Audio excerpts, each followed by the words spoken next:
Hydrogen అణువులన్నీ ఒకదాంతో ఒకటి డిషుం అని గుద్దుకుంటే పెద్ద బాంబు లెక్క వేలుతుందట. చిన్నగున్నప్పుడు మా సైన్స్ సార్ చెప్పిండు.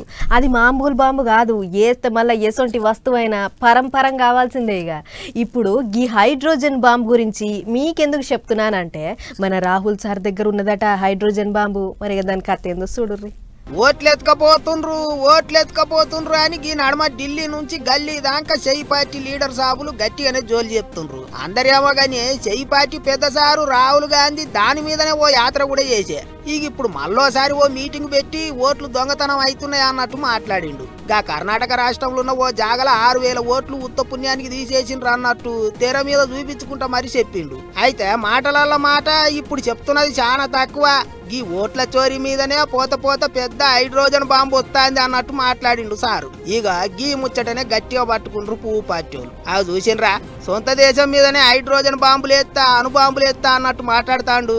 ఇదేమన్నా పద్ధతేనా అని సోషల్ మీడియాలో తీర్ల కామెంట్లు రాస్తుండ్రు. ఇంకో దిక్కు ఉన్నమాట అంటే ఉలికులికి పడతాను రేటికి నిజం నిప్పాసోంటిది ఎప్పటికైనా బయటపడుతుంది అన్నట్టు మరల పడుతుండ్రు చెయ్యి పార్టీ వాళ్ళు. మొత్తానికి 2 దిక్కుల నడమ ఓట్ల పంచాది గట్టిగా అవుతాంది. ఇప్పుడు అన్నిటికీ మించి హైడ్రోజన్ బాంబు ముచ్చటనే ఇంటర్నెట్ లో గట్టిగా తిరుగుతాంది. మరి రాహుల్ సారుగా హైడ్రోజన్ బాంబు కథ ఎప్పుడు బయట పెడతాడో ఏమో చూడాలి.